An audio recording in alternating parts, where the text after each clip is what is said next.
운명과 싸우지 말라. 운명이 우리를 찾아낼 때 준비되어 있어야 하고 그에 따를 수 있어야 하네. 운명을 받아들이는 자, 거기에 바로 위대한 영혼이 있네. 그에 반해 연약하고 타락한 자들은 운명과 싸우려 들고 세상의 질서를 무시하려 들지. 그들은 자신을 바꾸려고 하지 않고 신의 실수를 바로 잡으려고 하는 자들이라네. 어떤 일이 일어나더라도 준비되어 있어야 하고 또 이를 따를 수 있어야 한다. 골칫거리, 난관, 사람들의 실망스러운 행동, 혼란스러운 사건에 맞닥뜨리더라도 받아들일 준비가 되어 있어야 한다. 시간을 되돌리고 싶은 헛된 희망에 사로잡히지 말아야 하며 세상의 섭리에 대해 우리의 기호에 맞게 논평하지도 말아야 한다. 우리가 바꿀 수 있는 것은 세상의 섭리가 아니라 우리 자신이다. 지금 여기에 집중하라. 인생 전반이 어떤 모습으로 다가올지 생각하지 말라. 아직 일어나지 않은 나쁜 일에 대해 걱정하지도 말라. 단지 현 상황에 초점을 맞추어 스스로 물어보라. 지금 여기에서 참고 견딜 수 없는 이유, 살 수 없을 것 같은 이유가 무엇인지 물어보라. 그러고 나면 그럴 이유를 찾지 못한다는 사실에 부끄러워질 것이다. 큰 그림을 그려보는 것은 중요하다. 스토아 철학자들도 이 사실을 알고 있었다.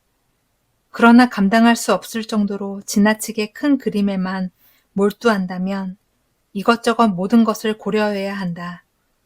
때문에 우리는 잊지도 않은 상황에 압도당하고 헤어날 수 없는 부작용에 절식하고 있다. 오직 현재에만 집중할 때 막연한 미래가 불러일으키는 부정적인 생각과 위협에서 벗어날 수 있다. 두려움을 불러일으켰던 사건을 회상하면 우리가 어떻게 그 일을 견뎌내고 있고 이겨냈는지 의아할 때가 있다. 삶의 전반을 미리 상상하지 말라는 아우렐리우스의 당부를 유념해야 할 이유가 바로 여기에 있다. 외줄타기를 하는 사람이 자신이 얼마나 높은 곳에 있는가를 생각하지 않는 것처럼 패배하지 않는 팀이 연승에 집착하지 않는 것처럼 현재에 집중하는 것이 최선이다.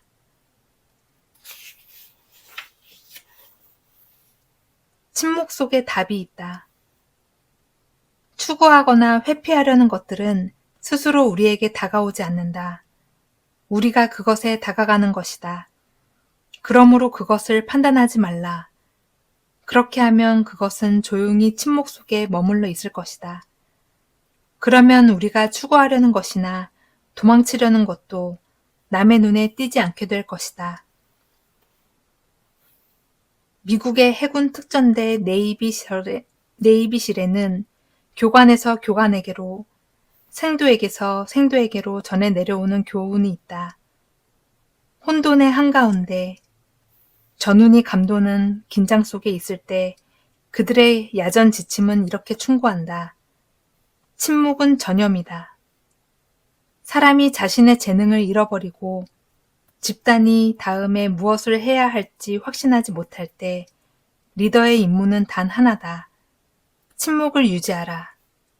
모든 것을 포기했다는 체념으로서의 침묵이 아니다. 그 다음 무엇을 해야 할 것인가를 탐색하기 위한 침묵이다. 어떤 상황에서도 놀라지 않고 걱정하지 않으려면 침묵을 통해 평정심을 유지해야 한다. 시끄러운 상태에서는 답을 찾을 수 없다. 침묵하게 되면 답은 스스로 찾아온다.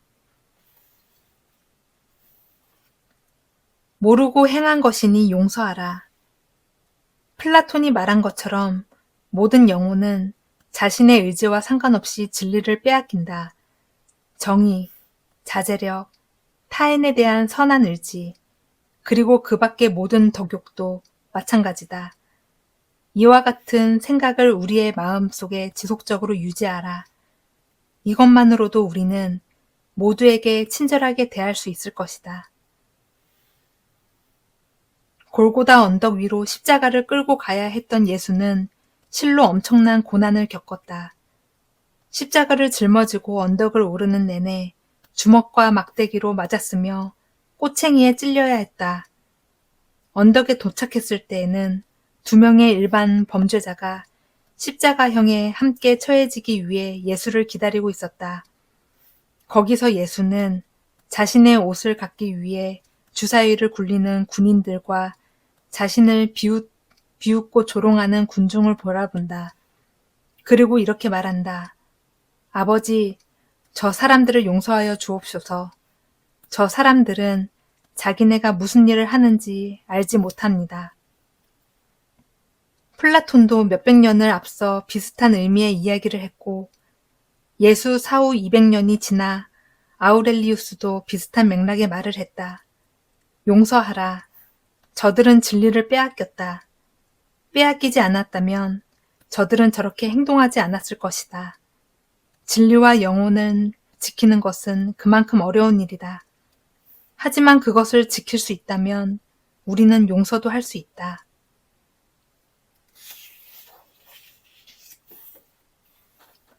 제2의 찬성. 한 번 좌절했다면 스스로에게 이 정도 극복할 수 있다고 말할 수 있지. 그러나 예전에도 그와 같은 일이 있었다면 우리는 서서히 약해진다네. 결국에는 자신의 실수를 되돌아보려고도 하지 않고 종국에 가서는 자신의 행동을 합리화하기 시작한다네. 미치광이란 같은 일을 반복하면서 매번 다른 결과를 기대하는 사람이다 라는 말이 있다. 그런데 사실 대부분이 그렇다. 사람들은 생각을 고치려 하지 않고 행동을 바꾸려 하지도 않으면서 희망만은 그대로 유지하려고 한다. 칸트가 자기 합리화와 변명은 제2의 천성이라고 꼬집은 이유도 여기에 있다. 많은 사람은 오늘은 그렇게 하지 않을 거야 라고 다짐해놓고 동일한 생활 습관을 반복한다.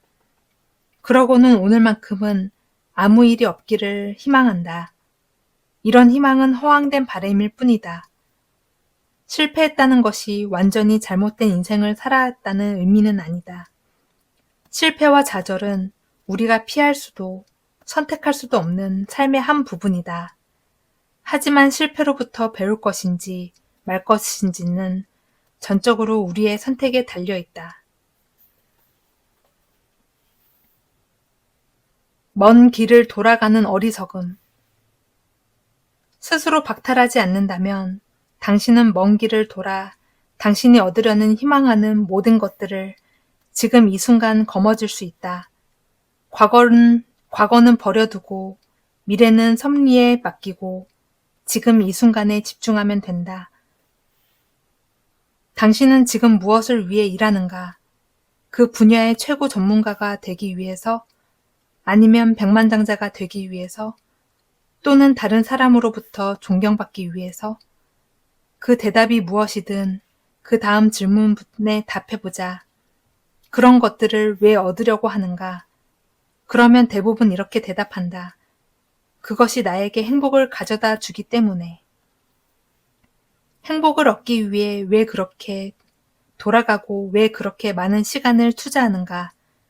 당신이 얻으려는 행복은 지금 바로 당신이 하는 행위 속에 있다.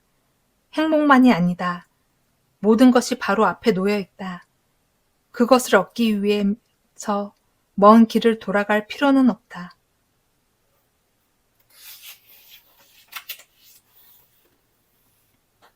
배운 자는 싸우지 않는다. 아름답고 선한 사람들은 그들이 할 수 있다 하더라도 다른 사람과 싸우려 하지 않으며 타인의 도움을 허용하지도 않는다네. 이것이 바로 교육을 받았다는 의미지. 내 문제인지 그렇지 않은지를 아는 것. 이 사실을 알고 있다면 어디에 싸움의 여지가 있겠는가. 소크라테스는 아테네를 배회하면서 오랜 시간 토론을 벌여 사람들의 통념을 깨부수는 것으로 유명했다. 대화의 상대들은 소크라테스의 질문을 받다가 끝내는 짜증과 분노로 폭발하고 말았다.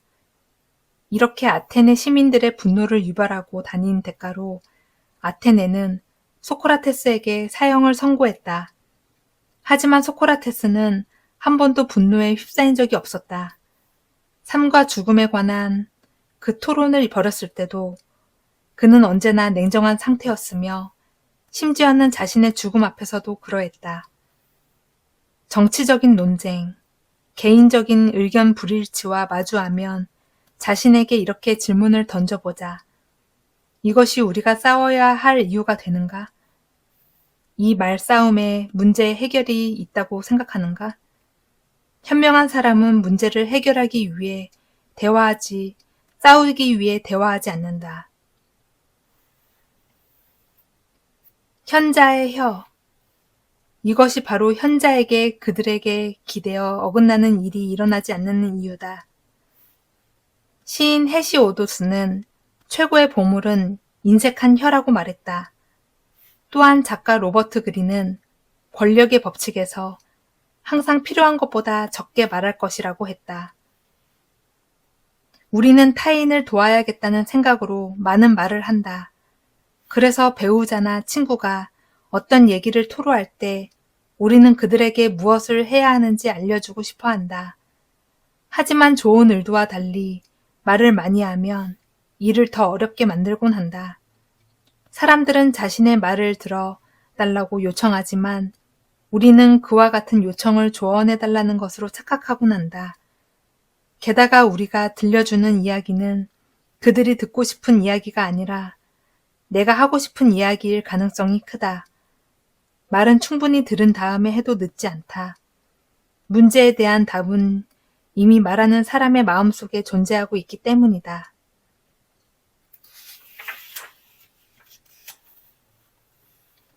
의도적으로 반대로 하라. 나쁜 습관을 바꾸려 할 때 우리가 즉시 실천할 수 있는 행동은 무엇일까? 반대로 하는 것이다.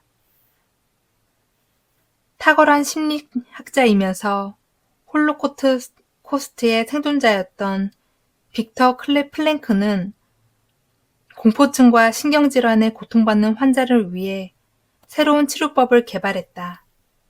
불면증 환자가 있을 때 기존의 의료계에서는 이완 기술을 가르치는 것이 일반적인 처방이었다. 하지만 플랭클은 환자들에게 잠들려고 하지 마세요 라고 말했다. 그는 문제에 초점을 맞추지 않는 방법으로 환자의 강박관념을 해방시켰다. 원하는 일이 이루어지지 않을 때 우리는 강박관념에 휩싸인다. 그때의 강박관념은 겉으로는 성공에 대한 의지인 듯 보이나 실제로는 장애물이다. 성공하고 싶다면 성공에 대한 가짜 의지를 버려야 한다. 성공에 대한 진짜 의지는 역설적으로 성공을 생각하지는 않는 것이다. 실패에 대한 두려움도 마찬가지이다. 실패하고 싶지 않다면 실패에 대한 생각 자체를 버려야 한다. 역경이 드러내는 것. 증권회사 CEO인 월터 베팅커는 이사회의 임무를 채용하기 위해 매년 수백 명 이상을 인터뷰했다. 사람들은 그가 인재 채용에 실패하지 않기 위해 여러 가지 인터뷰 기법을 체득했을 거라고 생각했다.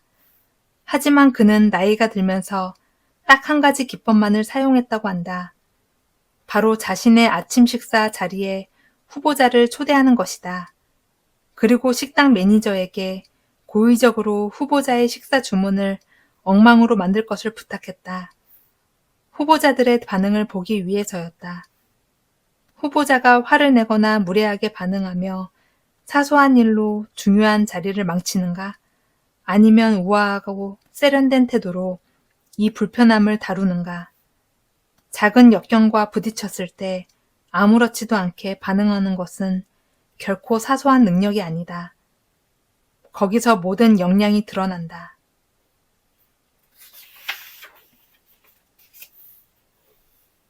당신이 무엇을 가졌는지 인식하라. 어떤 이는 예민하지만 어떤 이는 둔하다. 어떤 이는 비교적 좋은 환경에서 양육되지만 어떤 이는 최악의 환경에서 자란다. 후자의 경우 가르치고 훈육하기 위해서 주의 깊은 지도가 필요하다. 우리 육신도 마찬가지이다.